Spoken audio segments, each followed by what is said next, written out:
Prezident İlham Əliyev oktyabrın 28-də Sabirabad Sənaye Məhəlləsində Humix Məhdud Məsuliyyətli Cəmiyyətinin aqrokimyəvi vasitələrin istehsalı müəssisəsinin fəaliyyəti ilə tanış olub.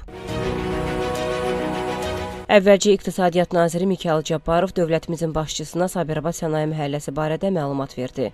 Qeyd edək ki, ölkədə sənaye məhəllələrinin yaradılması Azərbaycan Respublikası Prezidentinin sənaye məhəllələrinin yaradılması və fəaliyyətinin təşkili haqqında 2014-cü ildə imzaladığı fərmanla müəyyən edilib. Sənaye məhəlləsinin yaradılmasında məqsəd sənaye və xidmət sahələrində fəaliyyət göstərən kiçik və orta sahibkarların inkişafı üçün əlverişli şəraitin təmin edilməsi və əhalinin istehsal və xidmət sahəsində məşğulluğunun artırılmasıdır.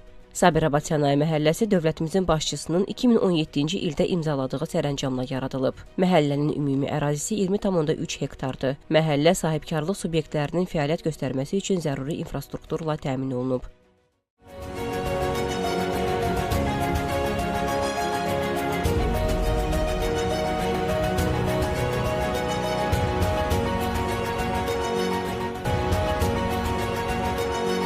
İndiyədək burada 8 rezident qeydiyyatdan keçib və fəaliyyətə başlayıb. Ümumilikdə Sənaye Məhəlləsində 100-dən çox iş yeri yaradılıb. Rezidentlər tərəfindən Sənaye Məhəlləsinə 10 milyon manatdan çox investisiya qoyulub. Humix MMC ilə tanışlıq zamanı bildirildi ki, müəssisəyə 2021-ci ildə Sabirabad Sənaye Məhəlləsinin rezidenti statusu verilib. Müəssisədə orqanik mineral, kimyəvi və qranul gübrələr istehsal olunur.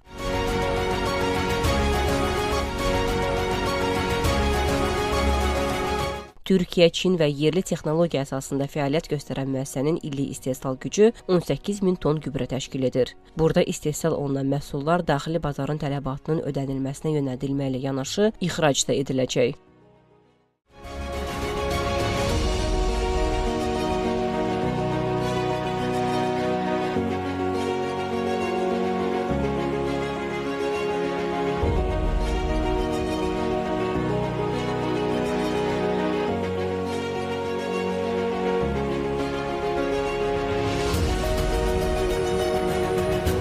Müəssisədə 16 nəfər daimi işlə təmin olunub. Qeyd edək ki, investisiya məbləği 1,45 milyon manat olan müəssisəyə İqtisadiyyat Nazirliyinin tabeliyində Azərbaycan Biznesinin İnkişafı Fondu tərəfindən 497 min manat güzəştli kredit ayrılıb, investisiya təşviqi sənədi verilib.